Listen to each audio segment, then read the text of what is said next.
Assalamualaikum warahmatullahi wabarakatuh. Perkenalkan, nama saya Emia Maulidia dari semester 2A.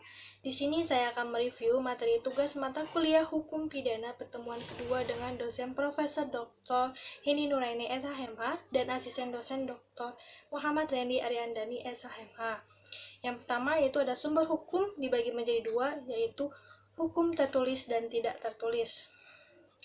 Sumber-sumber hukum yang pertama ada KUHP yang berasal dari Hindia Belanda, yang kedua peraturan lain di luar KUHP seperti Undang-Undang Tindak Pidana Narkotika, Korupsi, dan lain sebagainya.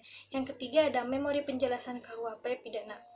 Yang keempat ada hukum pidana adat. Hukum pidana terbagi menjadi dua, yaitu hukum pidana formal dan hukum pidana material. Hukum pidana material atau yang disebut dengan hukum objektif ialah keseluruhan peraturan yang muat larangan atau keharusan dan bagi yang melanggar diancam dengan pidana. Berisi keharusan dan larangan yang harus dilaksanakan diatur berdasarkan asas legalitas atau criminal act. Mengatur tentang siapa yang dimintai pertanggungjawaban atau asas kesalahan atau criminal liability. Selanjutnya ada hukum formal.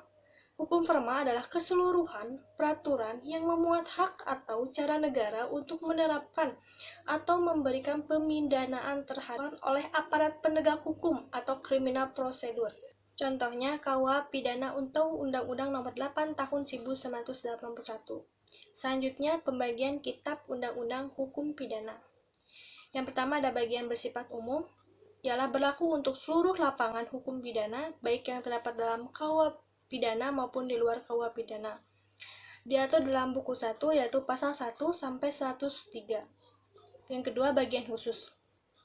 Mengatur perbuatan-perbuatan yang mana dapat dipidana dan disertai ancaman berupa sanksi bagi yang melanggarnya. Diatur dalam buku 2 pasal 104 sampai 488 tentang kejahatan dan buku 3 pasal 489 sampai 569 tentang pelanggaran. Berlakunya hukum pidana ada dua, menurut waktu atau yang disebut locus temporis, didasarkan pada asas legalitas. Dalam KUH pidana diatur pada pasal 1 ayat 1. Yang kedua, menurut tempat atau locus delicti, ialah mencakup daratan, perairan, dan udara. Sekian dari saya, terima kasih. Wassalamualaikum warahmatullahi wabarakatuh.